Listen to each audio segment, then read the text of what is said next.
নমস্কার। সঞ্জয় দেবশাস্ত্রীর তরফ থেকে সকল দর্শক বন্ধুদের স্বাগত। ভূমি বা বাড়ির প্রাপ্তিযোগ আপনার ভাগ্যে কি রয়েছে? ভূমি বা বাড়ির প্রাপ্তিযোগ আপনার ভাগ্যে কি রয়েছে তা আপনি কোনো জ্যোতিষীকে দেখিয়ে নিতে পারেন যে আপনার ভাগ্যে ভূমি ও বাড়ির প্রাপ্তিযোগ আছে কিনা।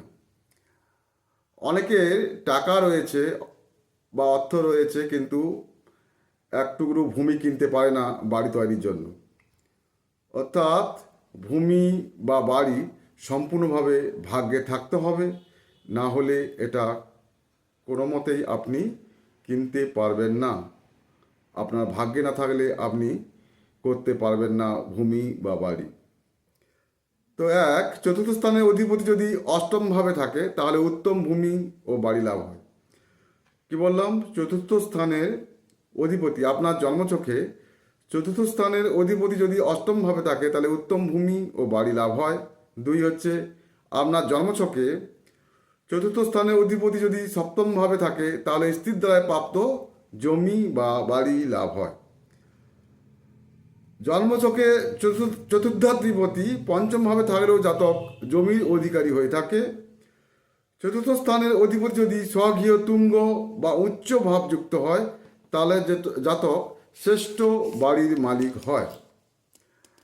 জন্মছকে লগ্নপতি এবং সপ্তমপতি যদি চতুর্থভাবে থাকে তাহলে অল্প আয়াসে গৃহলাভ হয়।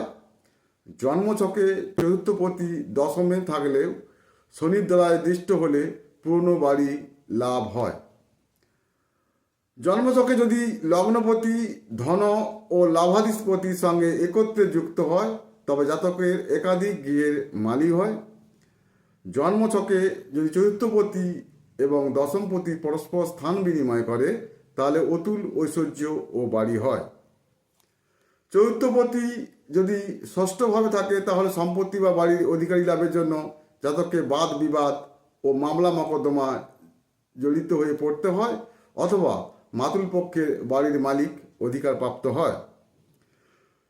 জন্মছকে কর্কট লগ্নের জাতকের যদি চতুর্থে বৃহস্পতি থাকে তবে জমি বাড়ি ও বাগান লাভ হয়। চতুর্থপতি কেন্দ্র বা ত্রিকোণ শুভ গ্রহযুক্ত থাকলে উত্তম গৃহলাভ হয়।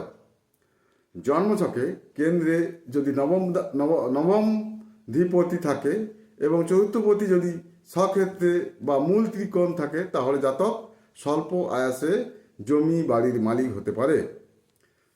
জন্মছকে যদি লগ্নাধিপতি ও সপ্তমপতি যদি লগ্নে বা চতুর্থভাবে থাকে এবং শুভ গ্রহের দৃষ্টিযুক্ত থাকে তবে জাতকের নিশ্চিতভাবে গৃহপ্রাপ্তি হয়। চতুর্থপতি যদি চ রাশিতে অর্থাৎ মেষ, কর্কট, তুলা ও মকর রাশিতে থাকে এবং শুভ গ্রহযুক্ত ও দৃষ্ট হয়ে তাহলে জাতকের বারবার গৃহের পরিবর্তন হেতু একাধিক গৃহে বাস হয়।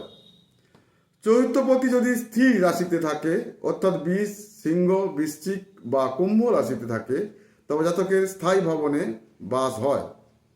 জন্মছকে যদি তৃতীয়াধিপতি চতুর্থপতি একসঙ্গে থাকে তাহলে ভাতার সাহায্যে জাতকের ভূমি লাভ হয়।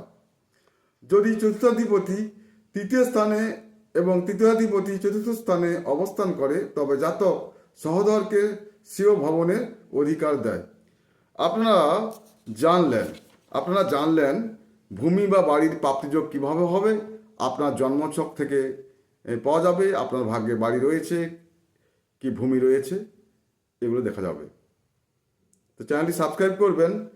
সবাই ভালো থাকবেন। নমস্কার।